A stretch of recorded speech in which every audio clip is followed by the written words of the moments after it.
तो दोस्तों मैं आपके लिए लेकर आ चुका हूं कक्षा 11वीं गणित अर्धवार्षिक परीक्षा 2021-12। तो देख सकते हैं यहाँ समय है आपको 2.5 घंटे पूर्णांक है हमारा इसके लिए 100।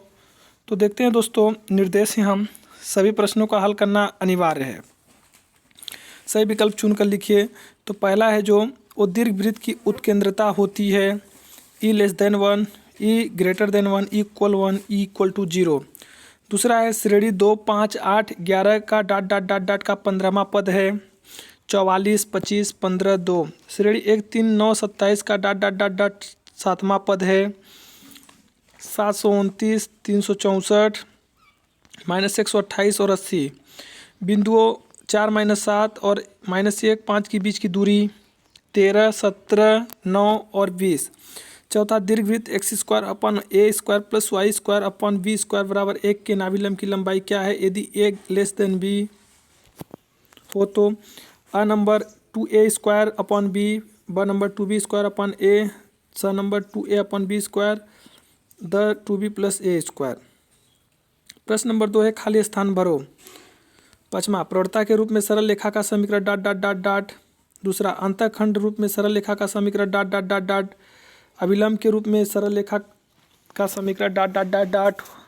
और चौथा है एक बिंदु x1 y1 से होकर जाने वाला रेखा समीकरण डॉट डॉट डॉट डॉट। दो बिंदु x1 और y1 तथा x2 y2 से होकर जाने वाला रेखा का समीकरण डॉट डॉट डॉट होता है। इसी तरह दोस्तों आते हैं हम प्रश्न क्रमांक 3, सही जोड़ी बनाइए। इसमें देखना है हमारा दोस्तों कि column A NPR, NCR, 10P4, 9C4 यदि 12PR = 1320 हो तो R का मान 5 इधर हैं और 5 ऑप्शन हमारे इधर हैं दोस्तों। 5×4 = 126, 3 factorial n upon factorial n - r factorial n upon factorial n - r factorial r और factorial n upon r - n factorial n। और चौथा जो क्वेश्चन है दोस्तों हमारा है वो सत्य और असत्य लिखिए। तो पहला है मूल बिंदु से होकर जाने वाला समीकरण y = mx है। दूसरा उस वृत्त का समीकरण लिखिए जिसका केंद्र मूल बिंदु है x² + y² = a²। तीसरा गुणोत्तर श्रेणी का nवां पद Tn = NCR xn - r a r है। चौथा समांतर श्रेणी के n पदों का योग Sn = n/2 a + l है। परवलय की उत्केंद्रता E = 1 है। प्रश्न क्रमांक 5 में हम चलते हैं। खाली स्थान भरो। x अक्ष का समीकरण। दूसरा दीर्घवृत्त में नाभियों के बीच की दूरी। तीसरा रेखा 3x + 4y = 7 की प्रवणता डॉट डॉट होती है। चौथा वृत्त x² + y² + 4x - 6y + 7 = 0 के केंद्र के निर्देशांक डॉट डॉट डॉट। पाँचवा माध्य विचलन बराबर डॉट डॉट डॉट डॉट सतत श्रेणी। दोस्तों यहीं से होता है हमारा ऑब्जेक्टिव टाइप क्वेश्चन खत्म और 1 अंक के क्वेश्चन होते हैं खत्म दोस्तों। अब आगे हम चलेंगे 2 अंक के क्वेश्चन में जो हमारे अति लघुत्तरीय प्रश्न है दोस्तों। तो देखते हैं प्रश्न क्रमांक 6। किसी समांतर श्रेणी का nवां पद 3n - 4 है तो उसका 50वां पद ज्ञात कीजिए। अथवा में इसके किसी गुणोत्तर श्रेणी का 5वां पद 81 तथा दूसरा पद 24 है तो श्रेणी ज्ञात कीजिए। अब आगे चलते हैं। उस वृत्त का समीकरण ज्ञात कीजिए जिसका केंद्र -2, 5 तथा त्रिज्या 3 है। अथवा में है x² + y² - 2x + 4y - 11 = 0 का केंद्र और त्रिज्या ज्ञात कीजिए। आगे चलते हैं दोस्तों। रेखाएं 12x - 5y = 7 की प्रवणता तथा y अक्ष को काटा गया अंतःखंड ज्ञात कीजिए। इसके अथवा में दोस्तों प्रश्न नंबर हमारा 8 देख सकते हैं। रेखा 12x - 5y = 7 द्वारा निर्देशांकों से काटे गए अंतःखंड ज्ञात कीजिए। प्रश्न नंबर 9 क्वेश्चन है दोस्तों आपकी स्क्रीन पे अच्छे से आप लोग इसका स्क्रीनशॉट मार के लिख लीजिए। आगे हम लोग चलते हैं प्रश्न क्रमांक 10 की ओर दोस्तों। तो ये रहा आपके स्क्रीन पे, मैं उसको प्रोवाइड करा दे रहा हूँ दोस्तों। प्रश्न क्रमांक 10 जो है हमारा परवलय का मानक समीकरण ज्ञात कीजिए। आगे चलते हैं हम दोस्तों प्रश्न क्रमांक 11 की ओर। जो A plus B square cos square C upon 2 plus A minus B का whole square sine square upon C बटे 2 upon equal to C square. उसके अथवा में भी एक क्वेश्चन है दोस्तों, उसको भी आप लोग अच्छे से सॉल्व कर लीजिए। अब आगे हम लोग चलते हैं दोस्तों प्रश्न क्रमांक 12 की ओर। N C R divide N minus one C R R minus one equal to N R सिद्ध करना है। या था N C R divide N C R minus one equal to N minus R plus one upon R. प्रश्न क्रमांक 13 है दोस्तों, उस अति प्रबलय का समीकरण ज्ञात कीजिए जिसके नाभियों के बीच की दूरी 8 और नियताओं के बीच की दूरी 6 है।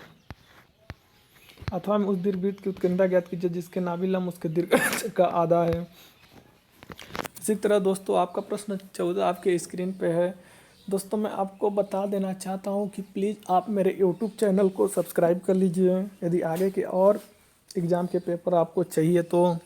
और दोस्तों मैं बता देना चाहता हूँ ये चैनल मैंने आपको स्टडी के लिए स्टार्ट किया जिस पे आपको फिजिक्स केमिस्ट्री 12th की और 9th-10th की मैथ और इंग्लिश आपको पढ़ाऊँगा। तो पेपर के आफ्टर में मैं आपको इस पर कुछ वीडियो अपलोड करूँगा, तो प्लीज़ आपको वहाँ से इस चीज़ में भी फ़ायदा होने वाला है। तो प्रश्न क्रमांक जो 15 है दोस्तों, उस वृत्त का समीकरण ज्ञात कीजिए जिसका केंद्र 2-1 है तथा जो रेखा 3x + 4y = 12 को स्पर्श करता है। इसी तरह उसके अथवा में भी एक क्वेश्चन है, उस वृत्त का समीकरण ज्ञात करो जो बिंदु 2, 3 तथा -1 से होकर जाता है तथा इसका केंद्र सरल रेखा x - 3y पर स्थित है। इसी तरह से दोस्तों आपका ये रहा प्रश्न क्रमांक 16 आपके स्क्रीन पर, आप देख लीजिए अच्छे से इसका सॉल्यूशन कर लीजिए। और आगे चलते हैं हम लोग, स्क्रीनशॉट ले लीजिए दोस्तों। प्रश्न क्रमांक 17 है ये हमारा, x² + 1 अपॉन x के पावर में 11 के प्रसार में x7 का गुणांक ज्ञात कीजिए। और अथवा में x² + 1 अपॉन x की पावर 6 में प्रसार में x रहित पद ज्ञात कीजिए। प्रश्न नंबर 18 है, संख्या 0.425 का मान ज्ञात कीजिए। यह 7 और 49 के बीच में n समांतर माध्य हैं। यदि चौथे और n-2वें माध्य पदों का अनुपात 5.4 है तो n का मान ज्ञात करो। और एक है त्रिकोणमिति से सवाल है दोस्तों हमारा प्रश्न क्रमांक 19, जिसमें हमें सिद्ध करना है tan b - c बटे 2 बराबर b - c upon b + c cot a बटे 2 अथवा c - b cos a upon b - c cos a बराबर cos b upon cos c। प्रश्न क्रमांक 20 है दोस्तों, एन पी आर बराबर n - 1 P R plus R into n - 1 P R - 1 अथवा N C R plus N C R - 1 equal to n + 1 C R. इसी तरह से दोस्तों ये प्रश्न क्रमांक 21 सिद्ध कीजिए कि बिंदुओं a cos अल्फा और a sin अल्फा और a cos beta a sin beta के बीच की दूरी 2a sin अल्फा - बीटा 2 है।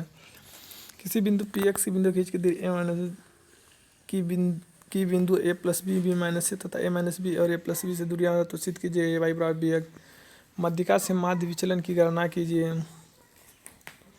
और उसके अथवा में मानक विचलन कुछ हमें वर्ग अंतराल और उसकी आवृत्ति दी हुई है, उसी के अकॉर्डिंग हमें यहाँ पे मानक विचलन और माध्य विचलन की गणना करनी है। दो राशियाँ बी और सी का समांतर माध्य ए हो तो G1 एवं G2 के इनके बीच की दो गुणोत्तर माध्य हो तो सिद्ध कीजिए कि G1Q + G2Q = 2ABC। इसी तरह से दोस्तों आप पूरे सब क्वेश्चन को देख लीजिए अच्छे से, मैं धीरे धीरे स्क्रॉल कर दे रहा हूँ और आप अच्छे से आप सॉल्यूशन कर लीजिए। यही पेपर आपके अभी अर्धवार्षिक के परीक्षा में आने वाला है। तो दोस्तों ये आप फिर से मैं इस पेज को स्क्रॉल करके आपको दिखा दे रहा हूँ। प्रश्न क्रमांक 24 रहा दोस्तों, और ये रहा आपका प्रश्न क्रमांक 25, ये रहा दोस्तों आपका प्रश्न क्रमांक 26। तो दोस्तों मैं आपको फिर से बता देना चाहता हूँ, यदि आपको अपने एग्ज़ाम के से रिलेटेड यदि कोई भी पेपर पाना चाहते हो तो प्लीज़ आप मेरे चैनल को सब्सक्राइब कर लीजिए, जिसमें आपको आपके पेपर से रिलेटेड क्वेश्चन पेपर प्रोवाइड होंगे। और दोस्तों मैंने ये चैनल आपको स्टडी कराने के लिए बनाया है। तो पेपर के बाद मैं इस पर आपको 9th 10th math, English, science और 11th का फिजिक्स केमिस्ट्री और 12th का फिजिक्स केमिस्ट्री का वीडियो अपलोड करूँगा, जो आपके लिए काफ़ी हेल्पफुल होगा दोस्तों। तो प्लीज़ आप मेरे चैनल को सब्सक्राइब कर लीजिए और दोस्तों से सब्सक्राइब के लिए बोलिए।